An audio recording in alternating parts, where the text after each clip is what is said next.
ఓం నమ శివాయ. అందరికీ నమస్కారం అండి. ఈరోజు ఈ వీడియో ద్వారా మనం తులారాశి వారి యొక్క జాతక ఫలితాల గురించి వివరంగా తెలుసుకుందాం. వీరి యొక్క జీవితానికి సంబంధించినటువంటి ప్రధానమైనటువంటి అంశాలు ఏమిటి, అదేవిధంగా 2025 సంవత్సరం ఆగస్టు 2వ తేదీ శనివారం యొక్క జాతక ఫలితాలు ఈ యొక్క రాశి వారికి ఏ విధంగా ఉండబోతున్నాయి. తెల్లవారితే మీ జీవితంలో జరగబోయేది ఇదేనండి.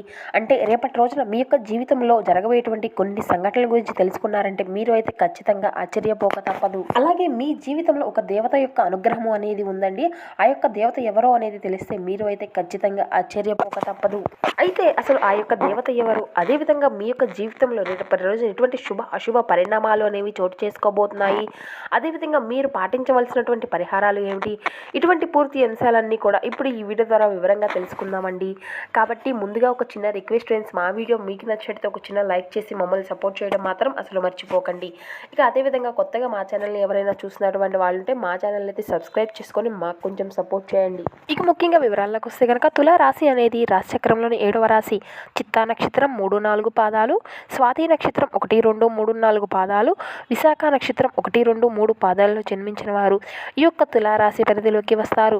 ఈ యొక్క తులారాశి వారికి అధిపతి శుక్రుడు. ముందుగా వీరి యొక్క వ్యక్తిత్వాన్ని కనుక మనం గమనించినట్లయితే ఈ యొక్క రాశి వారు దృఢ సంకల్పంతో కార్యాచరణ శక్తిని కలిగి ఉంటారు.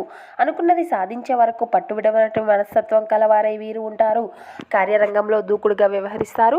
కార్యదీక్షతను కార్యదక్షతను కలిగి ఉంటారు. అదేవిధంగా చెప్పాలి అంటే ఈ యొక్క రాశి వారిలో చాలా మంచి లక్షణాలే ఉన్నాయి అనే చెప్పుకోవాలి. అందరితోనూ కూడా చాలా ప్రేమగా మాట్లాడతారు అండి.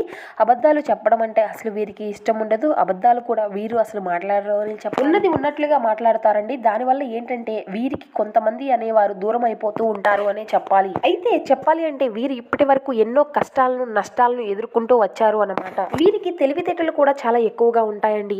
డబ్బును కూడా బాగా సంపాదించాలి అని అనుకుంటూ ఉంటారు. అదేవిధంగా కుటుంబం యొక్క బరువు బాధ్యతలు కూడా వీరికి అధికంగానే ఉంటాయి. దానికోసం వీరు ఎంతో కష్టపడుతూ ఉంటారు. కుటుంబం కోసం ప్రాణమైనా ఇస్తారండి. కుటుంబం అంటే అంత మక్కువ అనే చెప్పాలి వీరికి. ఇక ముఖ్యంగా చెప్పాలి అంటే నా అనుకున్నటువంటి వారి చేతుల్లోనే వీరు ఎక్కువగా మోసపోతూ ఉంటారు. ఇక చెప్పాలి అంటే వీరు ఏ పని చేసినా కూడా రేపటి రోజున వీరికి బ్రహ్మాండమైనటువంటి యోగక్షేమంగానే కనిపిస్తుందండి. అనుకూలంగానే వీరికి ఉండబోతుంది అనే చెప్పాలి. జీవితంలో ఎటువంటి ఆటంకాలు అయితే కనిపించడం లేదు అండి. ఒక మంచి స్థాయికి రావాలి అని మీరు ఇక దాన్ని బట్టే మీ యొక్క విజయ దిశగా మీ యొక్క పయనము అనేది సాగుతుంది. కానీ మీరు ఊహించినటువంటి దానికన్నా మీ యొక్క విజయం అనేది ఖచ్చితంగా ఉంటుంది అనే చెప్పాలి. ఇక కుటుంబ విషయంలో చూసుకుంటే గతంతో పోల్చినట్లయితే ఇప్పుడు ప్రస్తుతం నడిచేటువంటి కాలంలో గతం కన్నా కొంత మేర బెటర్ అనేటువంటి ఆలోచనలు అయితే ఆ యొక్క పరిస్థితులు అయితే మీరు ఖచ్చితంగా చూస్తారండి. ఇది అంతా కూడా ఒక దైవుని యొక్క అనుగ్రహం వల్ల ఇదంతా కూడా మీకు సాగిపోతుంది అనే చెప్పాలి. ఈ యొక్క రాశి వారిది చాలా జాలి గుణము అని చెప్పాలండి. ప్రతి ఒక్కరికి కూడా సహాయం అనేది అందించడానికే వీరు చూస్తూ ఉంటారు. నా అన్న వారి కోసం ఎంతటి సహాయాన్ని అయినా చేయడానికి ముందుంటారండి. అదేవిధంగా ఎదుటి వ్యక్తులకి ఏదైనా సహాయం వస్తే వాళ్ళని విడిచి వెళ్ళరు అని చెప్పాలి. అలాగే ఈ యొక్క రాశి వారు చాలా నమ్మకస్తులు అండి. ఎవరికైనా ఏదైనా మాట ఇస్తే దాన్ని నిలబెట్టుకుంటారు. కానీ వీరు కొందరిని నమ్మడం వల్ల చాలా మోసపోతూ ఉంటారు. కానీ వీరికి అయితే ఒక మంచి భవిష్యత్తు అనేది రాసిపెట్టి ఉంది. కానీ కొందరు అంటూ ఉంటారు కదండి, భగవంతుడు మంచి వారికి ఎందుకు ఇన్ని కష్టాలు పెడుతూ ఉంటారు అని. కానీ మీరు చేసుకున్నటువంటి కొన్ని కర్మఫలాలు కానివ్వండి, లేదంటే మనం చేసేటువంటి తెలిసి తెలియనటువంటి పనులు కావచ్చు, ఇటువంటివి ఎన్నో ఏర్పడుతూ ఉంటాయండి. అన్నీ కూడా మనకు తెలిసి తెలియనటువంటివి కాబట్టి భగవంతుడు మనకు జ్ఞానాన్ని ఇచ్చింది ఎందుకు అంటే భగవంతుడు జ్ఞానము అనేది ప్రసాదిస్తాడు అండి. ఆ యొక్క పశువులతో సమానం కదండి జ్ఞానం లేనటువంటి వారు అంటే. ఆ యొక్క పశువులకు లేనటువంటి జ్ఞానం కేవలం మనుషులకు మాత్రమే ఉంటుంది. కాబట్టి ఎలా పడితే అలా ప్రవర్తిస్తూ ఉండకూడదు. భగవంతుడు మనకు తెలిసినటువంటి కొంత జ్ఞానాన్ని, అంటే మనం తెలుసుకునేటువంటి ఒక జ్ఞానాన్ని ఇచ్చాడు కాబట్టి ఏది మంచి ఏది చెడు అనేది తెలుసుకొని మనం ఏదైనా ఒక పని ప్రారంభించేటప్పుడు ఏది కరెక్ట్, అది మంచా చెడా అని తెలుసుకొని చేయాలన్నమాట. కాబట్టి మనం ఏదైనా ఒక పని మొదలు పెట్టే ముందు అది మనకు లాభమా నష్టమా, లేదంటే మన వల్ల వేరే వారికి ఏదైనా దానివల్ల ఎఫెక్ట్ ఏదన్నా ఉంటుందా, సమాజానికి ఏదైనా చెడు వస్తుందా, ఇటువంటివన్నీ కూడా ఆలోచించుకొని ఏదైనా ఒక పని మనం మొదలు పెట్టే ముందే ఆలోచించి ఆ యొక్క పనిలో మనం దిగితే మనకు కూడా వచ్చేటువంటి లాభాలు నష్టాలు అన్నీ కూడా మనం చేసేటువంటి పనిపైనే మనం నిర్వర్తించుకొని ఉంటాయి అన్నమాట. అయితే ఇక చెప్పాలి అంటే మీ కష్టానికి తగినటువంటి ప్రతిఫలాన్ని అయితే రేపటి రోజున మీరు చూడబోతున్నారండి. ఆ యొక్క అదృష్టము అనేది మిమ్మల్ని వరించబోతుంది. ఇకపోతే మీరు స్టార్ట్ చేసేటువంటి ముందు రోజుల్లో స్టార్ట్ చేసేటువంటి ఏ పనిలో అయినా కూడా మీకు మంచి లాభాలని, మీకు ఒక మంచి పేరును అయితే ఖచ్చితంగా తెచ్చిపెడతాయి. ఇక అదేవిధంగా ఎవరైనా కొత్త స్థలాలు కొనుక్కోవాలి, కొత్త ఇళ్ళు కనుక్కోవాలి అని చూసేటువంటి వారికి అయితే రేపటి రోజున చాలా బ్రహ్మాండంగా ఉంది అని చెప్పాలండి. చాలా రోజులుగా మీరు కంటున్నటువంటి కళ కూడా మీకు సహకారం అవ్వబోతుంది అనే చెప్పాలి. మంచి శుభవార్తలు అయితే మీరు వినబోతున్నారండి. కానీ ముఖ్యంగా చెప్పాలంటే ఈ యొక్క రాశి వారు పైకి చాలా గంభీరంగా ఉంటారే కానీ లోపల మాత్రం చాలా సున్నితమైనటువంటి మనస్తత్వం వీరిదనే చెప్పుకోవాలి. అసలు ఎంత పెద్దటి వారికైనా వీరు భయపడరండి. అంటే ఏ తప్పు చేయకపోతే వీరు దేన్ని కూడా భయపడరు అని చెప్పాలి. ఇక అదేవిధంగా వీరి జీవితంలో ఎన్నో కోల్పోయారు, ఎన్నో రకాలమైనటువంటి నష్టాలను ఎదుర్కొన్నారు. ఈ విధంగా కొందరి చేతుల్లో అయితే చాలా మోసపోయారండి. వీటి వల్ల ఎన్నో రకాల అవమానాలను అయితే వీరు భరిస్తూ వచ్చారు. అయితే మీరు ఆపదలో ఉన్నప్పుడు అయితే ఎవరు కూడా మీకు సహాయం చేయడం లేదు అండి. కాబట్టి కొంతమంది వ్యక్తుల చేతుల్లో మీరు కొంతమేర జాగ్రత్తగా ఉండవలసినటువంటి పరిస్థితులు అయితే కనబడుతున్నాయి. కాబట్టి మీరు భగవంతుడిని మాత్రమే నమ్ముకొని ఆయనకే పాత్రులు కాండి. ఎందుకంటే ఈ రోజుల్లో మనుషులను నమ్మడానికి ఎటువంటి పరిస్థితులు లేవండి. ఏదైనా మన దగ్గర ఉండేటువంటి విషయాలను వారు కనుక్కొని మనకి ఏదైనా ఒక రూపాయి వస్తుందంటే మన మీదే ఏడుస్తూ మనం ఏదైనా ఒక వృద్ధిలోకి వస్తున్నాము అంటే వారి యొక్క ఏడుపులు అని మనల్ని ముంచేటువంటి జనాల్ని నమ్మడం కంటే కూడా భగవంతుని పరంగా ఆయన యొక్క దైవశక్తికి మన యొక్క మనసును డైవర్ట్ చేసుకోవడమే కాకుండా ఆధ్యాత్మిక కార్యక్రమాల్లో మనం పాల్గొనడం ద్వారా మన యొక్క ప్రశాంతత కలగడమే కాకుండా మన యొక్క మైండ్ కూడా డైవర్ట్ అయ్యి మనం కొంచెం ఉన్నత స్థాయిలోకి అనేది చేరుకోగలుగుతాము. ఇక ఈ యొక్క రాశి వారికి రేపటి రోజున వీరి యొక్క జీవితంలో మనం చూసినట్లయితే మీరేంటంటే కొన్ని సందర్భాల్లో కొన్ని ముఖ్యమైనటువంటి నిర్ణయాల్ని అనేవి వెంటనే తీసేసుకుంటూ ఉంటారు. కాబట్టి రేపటి రోజున మీ యొక్క తొందరపాటు నిర్ణయాల్లో ఆసక్తి అనేది ఎక్కువగా చూపకండి. అలా చేయడం వల్ల ఏంటంటే అండి కొన్ని నష్టాలను మీరు ఏరుకోరి తెచ్చుకున్నటువంటి వారు అవుతారు. కాబట్టి దీనివల్ల ఏంటంటే అండి మీ యొక్క జీవితము అనేది ఇటువంటి తొందరపాటు నిర్ణయాల వల్ల చెప్పలేనటువంటి స్థాయికి కూడా వెళ్ళేటువంటి పరిస్థితులు కూడా ఉన్నాయి. మీరు చేసేటువంటి పనిలో రేపటి రోజున ఆ యొక్క భగవంతుని యొక్క అనుగ్రహము అనేది కనిపిస్తుందండి మెండుగా. దీని అందరికీ కూడా మీకు అయితే ఒక దేవత యొక్క అనుగ్రహము ఉందని నేను చెప్పాను కదండి. ఆ యొక్క దేవత ఎవరో కాదండి, మీ యొక్క ఇంటి దేవత.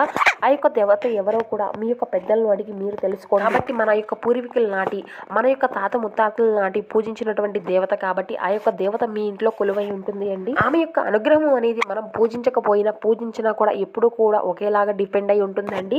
ఎందుకంటే ఆమె మన యొక్క కులదైవం కాబట్టి మనం మర్చిపోయినా కూడా ఆమె ఎప్పుడూ కూడా మనల్ని మర్చిపోదు అండి. ఇప్పుడు సపోజ్ మనం ఉన్నామండి, మనం ఏదైనా పని చేస్తున్నా కానీ మన యొక్క పెద్దలను కానీ లేదంటే మన యొక్క చిన్న పిల్లలు ఉంటారు కదండి, వీరిని ఎప్పుడూ కూడా ఒక కంట కనిపెట్టుకొని ఉంటాం కదండి. మనం ఎప్పుడూ కూడా ఏ పని చేసినా మనం ఏంటి మన యొక్క బిడ్డలు ఏం చేస్తున్నారు, ఎప్పుడు ఏ విధంగా ఉన్నారు అని ఆలోచించుకుంటూ ఉంటాం కదా. మనకు మన యొక్క బిడ్డల పట్ల మన యొక్క సంతానం పట్ల మన యొక్క పెద్దల పట్ల ఏ విధమైనటువంటి జాగ్రత్త అనేది ఉంటుందో అదే విధంగా మన యొక్క కులదేవత ఎవరైతే ఉంటుందో అదే వాత్సల్యాన్ని కలిగి అదే ప్రేమను కలిగి మన పట్ల కూడా ఉంటుంది అట. ఎందుకంటే మనం ఏర్పరచుకున్నటువంటి ఆ యొక్క ప్రేమాభిమానాలు మన యొక్క పూర్వీకుల నాటి నుండి చేసినటువంటి ఆ యొక్క పూజలు వీటిని అన్నిటినీ కూడా వారు ఎప్పుడూ కూడా స్వీకరించి ఉంటారు. కాబట్టి ఆమె యొక్క అనుగ్రహము అనేది ఎప్పుడూ కూడా మన యొక్క వంశంపై ఎప్పుడూ ఒకే విధంగా ఉంటుంది. కాకపోతే మనం మర్చిపోయినప్పటికీ అనేక రకాలైనటువంటి సూచనలతో మనకు తెలియపరుస్తూ ఉంటుంది. కాబట్టి ఎవరికైనా తెలియకపోతే తెలుసుకోండి. కులదేవతారాధన ఒక్కసారి స్టార్ట్ చేసి చూడండి. మీకు తెలియకుండానే ఆ యొక్క దేవత యొక్క అనుగ్రహము అనేది మీపై ఉంటుంది అని మీరు అయితే ఏదో ఒక సంకేతం ద్వారా మీరు ఖచ్చితంగా తెలుసుకోగలుగుతారు. అయినా తెలుసుకున్నటువంటి వారు తెలుసుకున్నా కూడా ఎన్ని ఆడంబరాలతో చేయాలి, ఏ విధంగా పూజలు చేయాలి అని అనుకోవసరం లేదండి. ఆమె యొక్క నామస్మరణ ద్వారా కూడా మీరు అయితే తల్లి యొక్క అనుగ్రహాన్ని అయితే మీరు పొందుకోగలుగుతారు. ఈ విధంగా చేయడం ద్వారా మీకున్నటువంటి ఆటంకాలు మీ మనసులో ఉన్నటువంటి భయాలు అన్నీ కూడా తొలగిపోతాయి. ఆమె యొక్క అనుగ్రహం అనేది మీకు దక్కితే చాలండి. మీకున్నటువంటి అనారోగ్య సమస్యలు అన్నీ కూడా తొలగిపోతాయి, అష్టైశ్వర్యాలు కలుగుతాయి. మీకున్నటువంటి ప్రమాదాలు సమస్యలు అన్నీ కూడా మీరుండి దూరం అవుతాయి. మీకు ఉన్నటువంటి అడ్డంకులు అన్నీ కూడా తొలగిపోతాయి. కాబట్టి మీకు కులదేవతను ఎప్పుడూ కూడా విమర్శించకూడదు. తెలియనటువంటి వారు మీ యొక్క కులదేవత ఎవరో తెలుసుకొని ఆమె యొక్క ప్రార్థన ద్వారా మీ యొక్క పనులు అన్నీ కూడా సజావుగా సాగిపోతాయండి. మీకు ఉన్నటువంటి సమస్యలు అడ్డంకులు అన్నీ కూడా ఖచ్చితంగా తొలగిపోతాయి. ఇంట్లో కూడా ప్రశాంతమైనటువంటి వాతావరణం అనేది ఏర్పడుతుందండి. ఎందుకంటే మీరు ఎంత శ్రమ చేసినా మీ ఇంట్లో ఒక వాతావరణం ఆ యొక్క ప్రశాంతత మనసుకు అనేది లేకపోతే మీరు ఎంత చేసినా కూడా అదంతా కూడా వృధానే అవుతుంది కదండి. ఇక అదేవిధంగా ఈ యొక్క రాశి వారికి పట్టుదల అనేది చాలా ఎక్కువగా ఉంటుందండి. మీకు ఉన్నటువంటి సమయంలోనే మీ యొక్క పనులు అన్నీ కూడా సజావుగా సాగిపోతాయి. ఇక అదేవిధంగా చెప్పాలి అంటే వీరికి ఎక్కడన్నా ఏదైనా అన్యాయం జరుగుతుంది లేదంటే అదంతా కూడా చెడు అనిపిస్తే మాత్రం దాన్ని అయితే అక్కడే నిలదీసి అడుగుతారండి. ఇటువంటివి అసలు ఏమీ కూడా నచ్చవండి.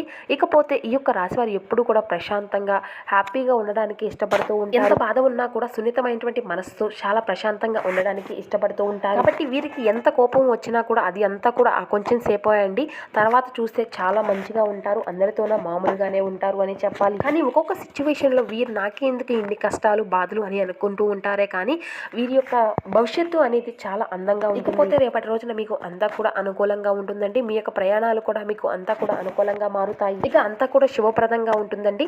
మీ యొక్క జీవితంలో ఏంటంటే చివరికి నాకు దక్కదు, ఈ యొక్క రూపాయి కూడా నాకు దక్కదు అనేటువంటి సిచ్యువేషన్ సిచ్యువేషన్స్ అనేవి ఉంటాయి కదండి. అటువంటి టైంలో కూడా మీకు లాభాలు వచ్చి మీకు ఒక మంచి భవిష్యత్తు ఉండేటువంటి ఆస్కారాలు అయితే కనిపిస్తున్నాయి. ఇకపోతే మీకు ఆగిపోయినటువంటి పనులు ఏవైతే ఉంటారో అవన్నీ కూడా సకాలంలో పూర్తి చేసుకోగలుగుతారు. ఇకపోతే ఈ యొక్క రాశివారు రేపటి రోజున ముఖ్యంగా చేయవలసినటువంటి పని ఏమిటి అంటే అండి, తులసి చెట్టు దగ్గర దీపం వెలిగించి 11 ప్రదక్షిణలు చేసుకోండి. దానివల్ల అదృష్టము అనేది లభిస్తుంది అండి. తులసీదేవి సాక్షాత్తు లక్ష్మీదేవి యొక్క స్వరూపం. అలాగే మీకు దగ్గరలో ఉన్నటువంటి ఏదో ఒక అమ్మవారి గుడికి అయితే వెళ్ళి అమ్మవారిని అయితే దర్శనం చేసుకోండి. ఎందుకంటే చాలా విశేషమైనటువంటి రోజు అండి. రేపటి రోజున చాలా పవిత్రమైనటువంటి రోజు అని చెప్పాలి. శ్రావణ శుక్రవారం కాబట్టి ఆ అమ్మవారి యొక్క ఆశలు మీకు ఖచ్చితంగా ఉండాలి. ఎంతో పవిత్రమైనటువంటి ఈ యొక్క శ్రావణ మాసము అనేది ఏ దేవుణ్ణి పూజించినా కూడా విశేషమైనటువంటి పుణ్య ఫలితాలు అయితే ఖచ్చితంగా దక్కుతాయండి.